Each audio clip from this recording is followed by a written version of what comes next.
Hello बच्चों, कैसे हैं आप लोग। आज के इस पिता का पहचान क्लासेस में मैं लेके आई हूँ आपके शेड्यूल के अनुसार गोधुली भाग 2 क्लास 10 बिहार बोर्ड के बच्चों का, जो कि उसका मेन हिंदी होता है, अनिवार्य विषय काव्य खंड में पाठ 5 भारत माता। ठीक है, जो कि सुमित्रा नंदन पंत जी की एक प्रमुख कविता है, जो उनके काव्य संकलन ग्राम्या से ली गई है। याद रखना है इसको। तो इस क्लास में हम जानेंगे कवि परिचय, सुमित्रा नंदन पंत जी का पूरा परिचय, उसके बाद कविता परिचय, इस कविता के माध्यम से वह क्या संदेश हमें दे रहे हैं। ठीक है, उसकी व्याख्या भी हम जानेंगे और फिर उसके प्रश्न अभ्यास को भी हम देखेंगे। तो चलिए पहले कवि परिचय की तरफ। सुमित्रा नंदन पंत, आप जानते हैं कि ये छायावाद के प्रमुख स्तंभ हैं। छायावाद के 4 प्रमुख स्तंभ हैं: सूर्यकांत त्रिपाठी निराला, जयशंकर प्रसाद, सुमित्रा नंदन पंत और महादेवी वर्मा। उसमें सुमित्रा नंदन पंत जी का भी प्रमुख स्थान है। साथ ही साथ ये प्रकृति के सुकुमार कवि हैं। ठीक है, प्रकृति के बारे में एक तो ये छायावादी कवि थे, ऊपर से प्रकृति के बहुत करीब थे और प्रकृति के रूप को इन्होंने अपनी रचना में प्रमुख स्थान दिया और इसीलिए उन्हें प्रकृति का सुकुमार कवि कहा गया। साथ ही साथ ये मानवतावादी कवि भी थे। क्यों? क्योंकि जो इनका रचना काल था, छायावाद के बाद का काल कौन सा था? प्रयोगवाद का, यानी प्रगतिवाद का, यानी हिंदी के यथार्थवाद का युग था। तो उन्होंने अपने आयु सीमा में 3 खंड देखे, इसीलिए प्रकृति के साथ साथ ये मानवतावाद से भी बहुत गहराई से जुड़े थे। इसीलिए इन्होंने मानववादी यथार्थ का भी रचना में अपना प्रमुख स्थान दिया। इन्हें मानवतावादी कवि भी कहा जाता है। इनका जन्म 20 मई 1900 ग्राम कौसानी, जिला अल्मोड़ा, उत्तरांचल में हुआ था। इनके बचपन का नाम गोसाई दत्त था। पिता गंगादत्त पंत। इनका जो रचना काल है 1916 से 1977 बताया जाता है, यानी 16 साल की उम्र से अपनी मृत्यु तक लगातार ये लिखते रहे। ठीक है, 1900 में इनका जन्म हुआ था और रचना काल का समय कब है? 1916, यानी कि 16 वर्ष की अवस्था में उन्होंने लिखना शुरू किया था। तो इनका 3 चरण प्राप्त होता है, क्योंकि मैंने बताया कि अपने रचना काल में, आयु काल में 3 धारा उनके सामने आई और तीनों से ये प्रभावित होकर उन्होंने रचनाएं की। तो पहला जो चरण है इनका 1916 से 1935 छायावादी काव्य या रचना के रूप में है, जिसमें उन्होंने वीणा, ग्रंथि, पल्लव, गुंजन, ज्योत्सना आदि प्रमुख काव्य संकलन किए और प्रमुख रचनाएं हमारे हिंदी साहित्य को प्रदान की। उनका दूसरा चरण 1935 से 1960 है, जब दूसरा चरण किस नाम से? प्रगतिवादी के नाम से। क्यों?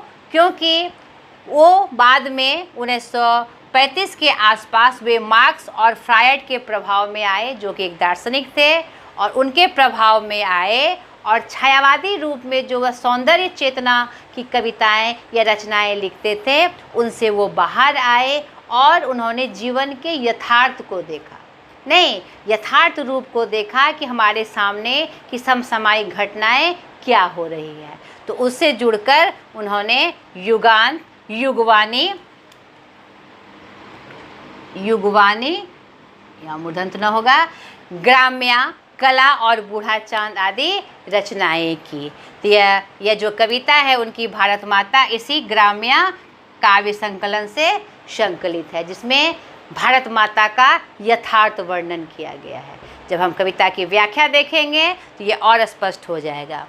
तीसरा इनका चरण 1960 से 1977 है, यानी उनकी मृत्यु तक, जो तीसरे चरण के रूप में हम जान सकते हैं अध्यात्मवाद, यानी जीवन के अंतिम वर्षों में ये अध्यात्मवाद से जुड़े और उस पर किसका प्रभाव था?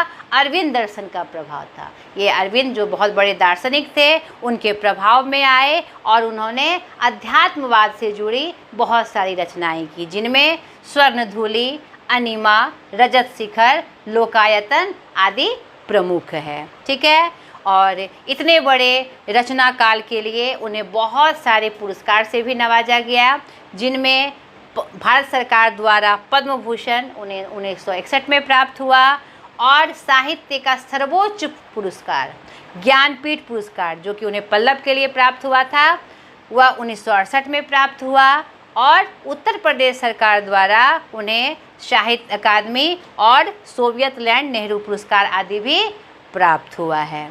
और इनको एक बहुत बड़ा सम्मान भी इनको मिला है, किस नाम से?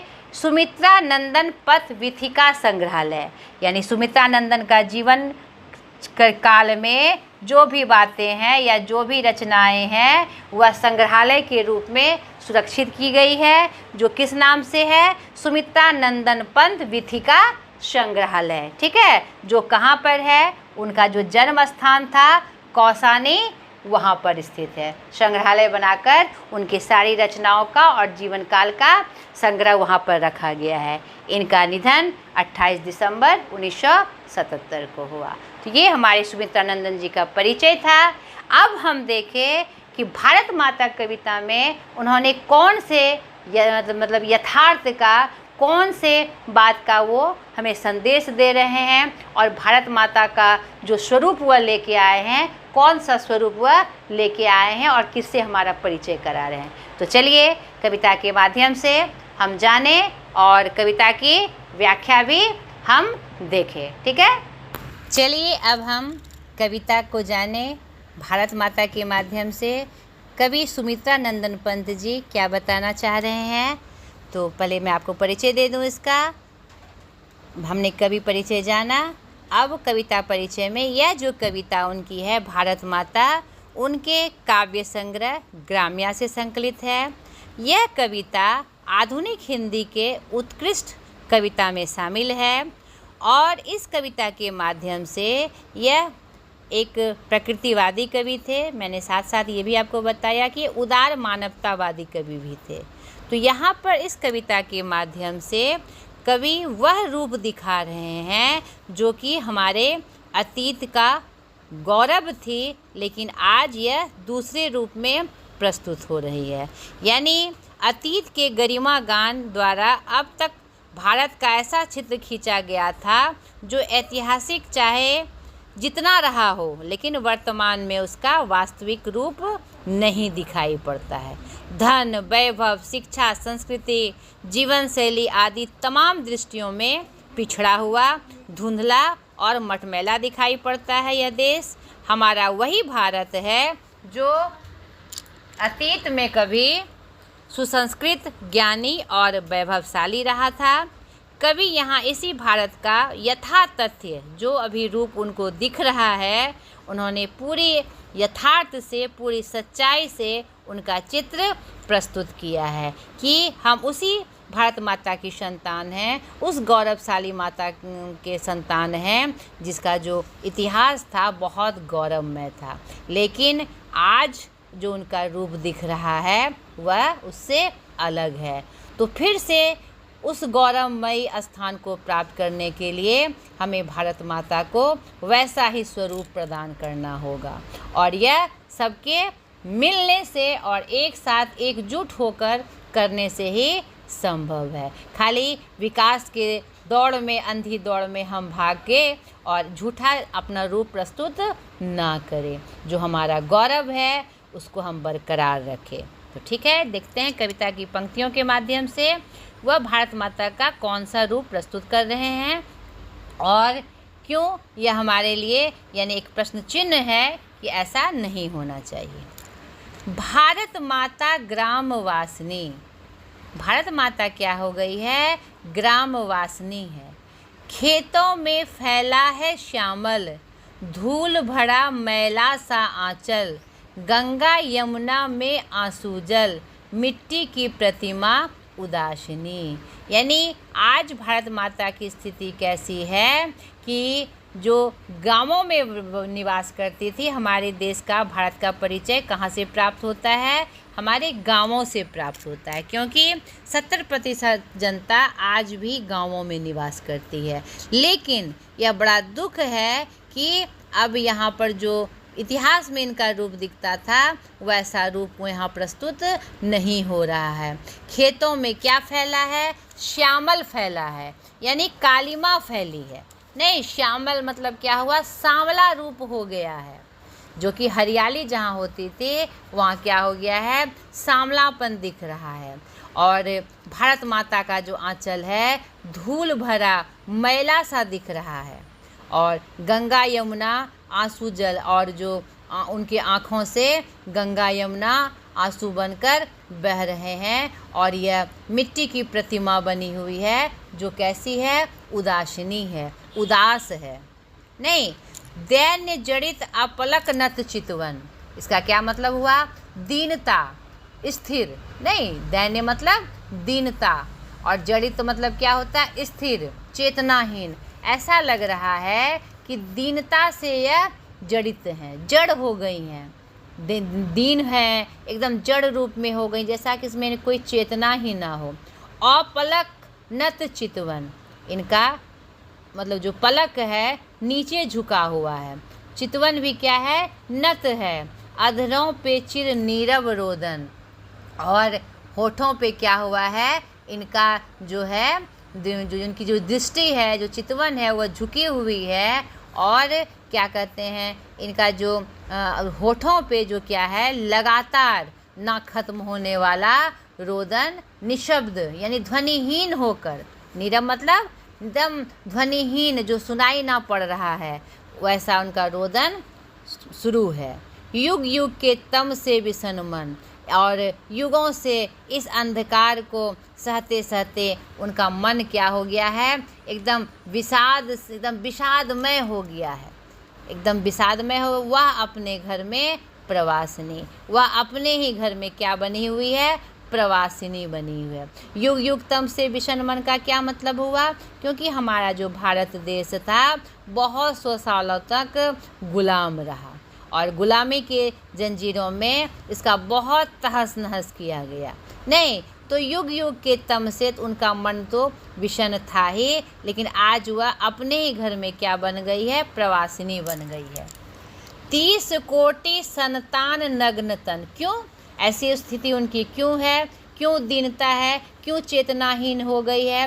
क्यों उनके दृष्टि जो है नत है, अपलक नत है, और अधरों पे चिर रोदन क्यों है? और ये एकदम विषित विषाद युक्त मन क्यों है? क्योंकि 30 कोटि संतान नग्न तन, क्योंकि उनकी जो जनता है 30 करोड़ जो जनता है उसका वह क्या है? उन्हें कपड़े प्राप्त नहीं हो रहे हैं। अर्धक्षुधित यानी क्या हुआ? इसका मतलब भूखा है, उनका मतलब कि आधे भूखे लोग हैं। निस्वजन, निस्वजन का मतलब होता है क्या कहते हैं? निहत्थे लोग। नहीं, निहत्थे लोग हैं, अर्धक्षुधित हैं, शोषित हैं, निहत्थे हैं, यानी कुछ नहीं कर पा रहे हैं, मूढ़ हैं, मूर्ख हैं, असभ्य हैं, असभ्य होते जा रहे हैं, अशिक्षित हैं, निर्धन हैं। नहीं, नतमस्तक तरुतल निवासनी, यहाँ पर तरुतल मतलब वृक्ष के नीचे वह नतमस्तक होकर क्या हो गई हैं? निवासनी बन गई हैं। ऐसे रूप को देखकर उनकी नग्न तन और जो शोषित निरस्त जन, मूढ़, असभ्य, इनको देखकर क्या हो गए हैं? वह पेड़ों के नीचे नतमस्तक होकर निवासनी बनी हुई है। स्वर्ण सस्य पर पददल लुंठित, यानी क्या कह रहा है? यह ऐसा प्रतीत हो रहा है कि यह जो स्वर्ण का मतलब सैया है वह क्या है? दूसरों के पाँवों के नीचे दबी हुई है।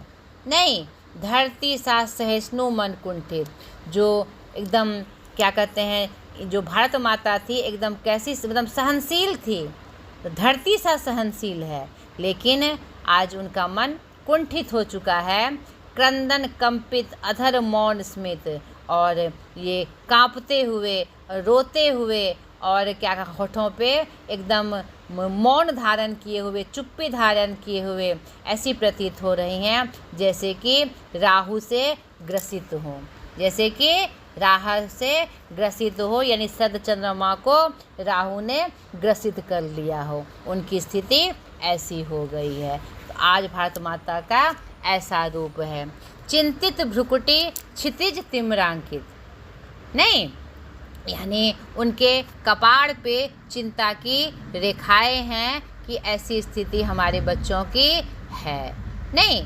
और उनकी जो क्या कहते हैं तिम्रांकित है, उनकी जो क्षितिज है यानी जो उनका क्या कहते हैं आकाश है, यानी तिम्रांकित हो गया है, यानी अंधकार से घिर गया है। ठीक है। उनका जो है नमित नयन नभ वाष्पाच्छादित, क्या लग रहा है, उनके जो नयन हैं झुके हुए हैं और भाप से ढके हुए हैं। मुख की शोभा आनंद श्री छाया शशि उपमित, आज मतलब कि जो उनका क्या है मुख की शोभा है वह क्या हो गई है, जिसकी उपमा चंद्रमा से दी जाती थी। उनकी जो मुख की छाया है जिसको चंद्रमा से उपमित किया जाता था, अच्छा उनका क्या हो गया, ज्ञान क्या हो गया है, मूढ़ हो गया है।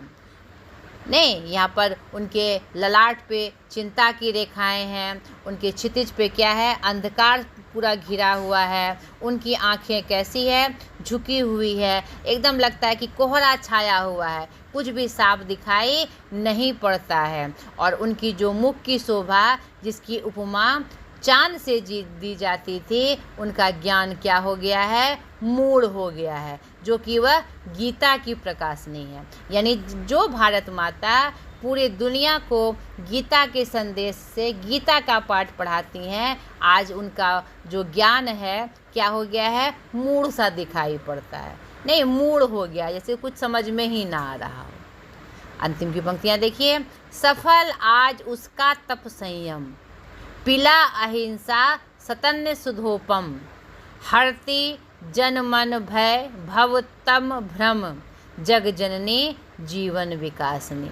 नहीं, अंतिम की पंक्तियों में फिर से उत्साह भरते हुए वो कवि कह रहे हैं कि आज उसका जो तप है सफल हुआ, सफल आज उसका तप संयम। उन्होंने इतने दिनों तक जो ये कष्ट सहा, भयंकर अंधकार को सहा, यानी दुख सहा, अपनी गुलामी का दुख जो था सहा हर तरह से, और क्या कहते हैं जिसने अपने तप संयम से पूरी दुनिया को पाठ पढ़ाया और पूरे दुनिया को पिला अहिंसा सतन सुधोपम, यानी पूरे दुनिया को क्या किया उन्होंने, अहिंसा का पाठ पढ़ाया और अपना दूध पिलाया, अपना अमृतमय दूध पिलाया, और हर जन मन का जिसने भय हरा है, इस भारत माता ने हर जन मन का भय हरा है, भव को हरा है, तम भ्रम को हरा है, और यह जो जननी है हमेशा से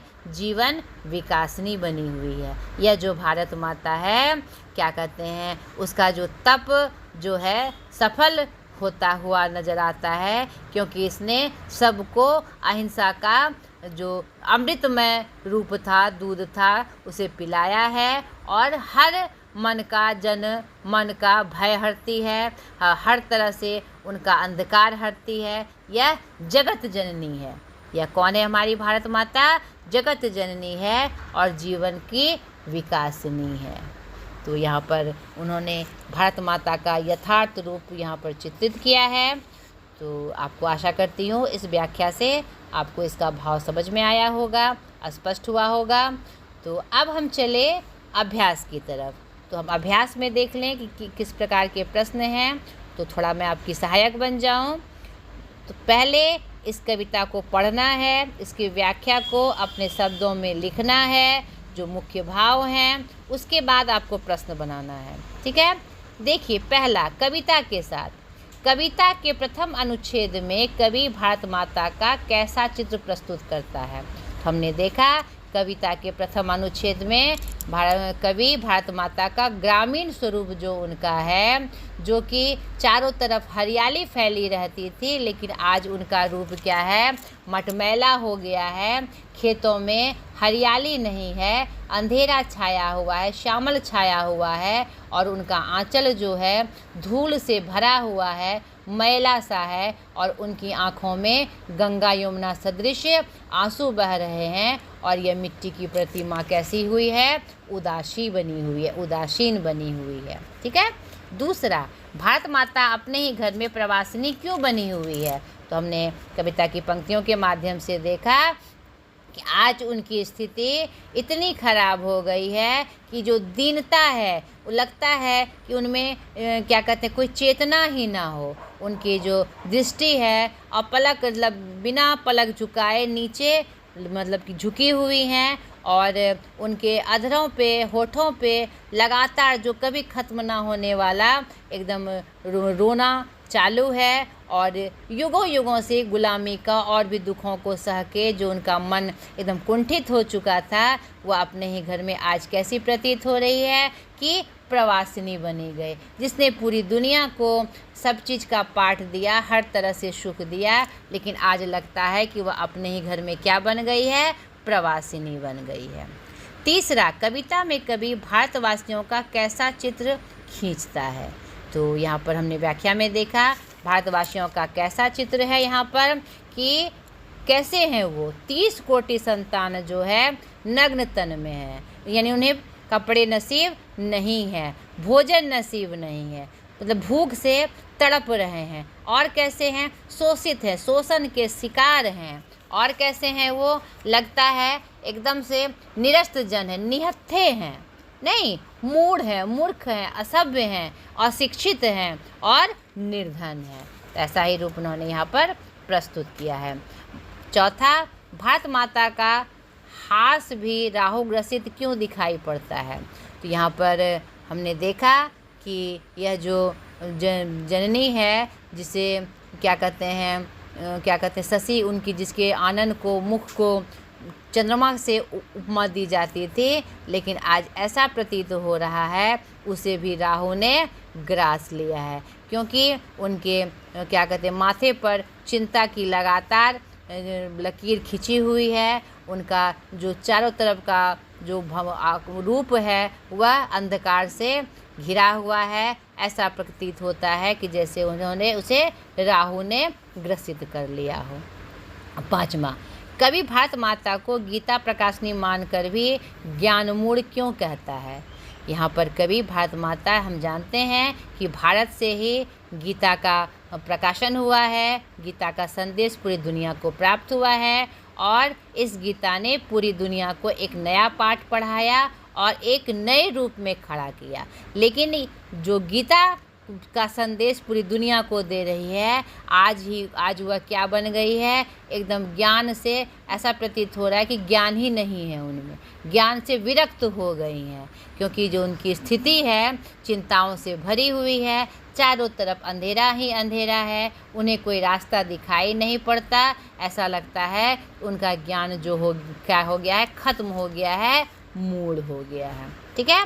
छठा, कवि की दृष्टि में आज भारत माता का तप संयम क्यों सफल है? आज भारत माता का तप संयम इसलिए सफल है क्योंकि उन्होंने पूरी दुनिया को अहिंसा का पाठ पढ़ाया। अपने क्या कहते हैं, कितना भी कष्ट सहा, लेकिन उन्होंने दुनिया को अहिंसा का ही पाठ पढ़ाया और उन्हें पूरी दुनिया का कष्ट हरा है। अपने संदेश से, अपने रूप से पूरे दुनिया का कष्ट हरा है। तो यहाँ पर लगता है कि जो उन्होंने इतना कष्ट सहा युगों युगों तक, जो उन्होंने तप किया, वह क्या हो रहा है, सफल है। ठीक है। सातवां प्रश्न है, व्याख्या करें। तो इस तरह की पंक्ति मैंने आपको बताई है। इस तरह की पंक्ति आए तो आपको पहले पाठ का परिचय देना है, फिर कवि का परिचय देना है, फिर कविता का मुख्य भाव बताते हुए पंक्ति का अर्थ स्पष्ट करना है। तो ये आपको करना है। स्वर्ण शस्त्र पर पददल लुंठित, धरती सा सहिष्णु मन कुंठित। मैंने पूरी व्याख्या आपको बताई। इस पंक्ति का क्या अर्थ है आपको परिचय देते हुए प्रस्तुत पंक्ति हमारे पाठ्य पुस्तक भारत माता से ली गई है। इसके कवि सुमित्रानंदन पंत जी हैं और इस कविता का मुख्य भाव बताना है, फिर पंक्ति का भाव आपको स्पष्ट करना है।